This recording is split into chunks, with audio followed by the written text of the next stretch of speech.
ওই মাহাদি। কি কি হ্যাঁ কি এখন রোজা রাখতে হয় জানো না? রোজা তো রাখছি, এখন ইফতারি করব না? এখন ইফতারি তো দুপুর 1টা বাজে। এই না না, ইফতারি করতে হয় সবার 8টা বাজে। বড় মানুষ সন্ধ্যা বাজে ইফতারি করে, আর ছোট মানুষ 1টা বাজে করতে হয়। ও, কিন্তু আমার আম্মু সকালে একটা চিটিং করছে জানো? হ্যাঁ, আমার আম্মু বলছে কি, উঠো উঠো সেহরি খাবা না, পরে সেহরির বদলে শুধু ভাত খেতে দিছে। এই কারণে ওইটাই তো সে আরি সিহারি। সত্যি? হ্যাঁ হ্যাঁ, ওইটাই তো বললাম আমি।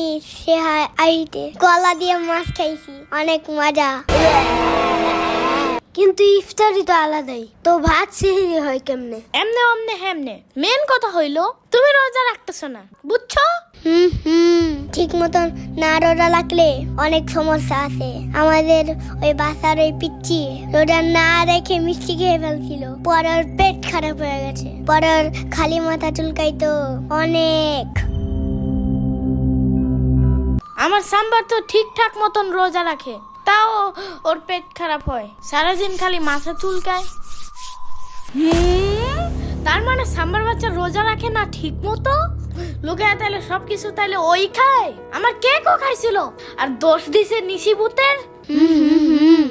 সাম্বারে দেখলে কেমন জানি মনে হয় কি রোজা রাখে নাই।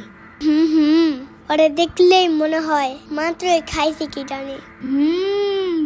বাট মাহাদি, হ্যাঁ তুমি কিন্তু ঠিকঠাক রোজা রাখতেছ না, বুঝছো? এগুলো ভালো না।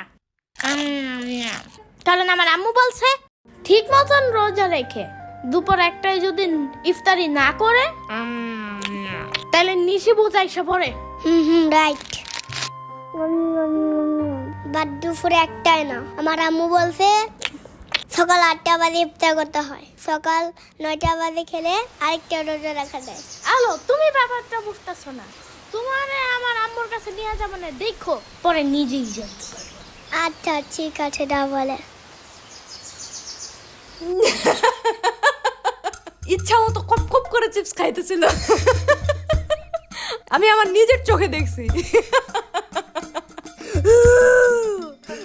খেপাস কেন খামা খাওরে? হাসিস না, একদম হাসবি না, চুপ। আরে সমস্যা নাই, কান্দে না কান্দে না, ভুলে কিছু খাইলে কিছু হয় না। বাচ্চাদের মাগরিবের সময় ইফতারি করলেও চলে, তার আগে করলেও চলে। আচ্ছা তুমি কালকে মাগরিবের টাইমে ইফতারি কইরো যাও।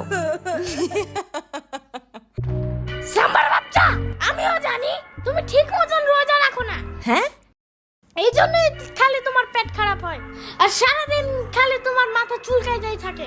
রোজা না রাখলে মাথা চুলকায়? বিশ্বাস না হইলে আলুরে জিজ্ঞাসা কইরো।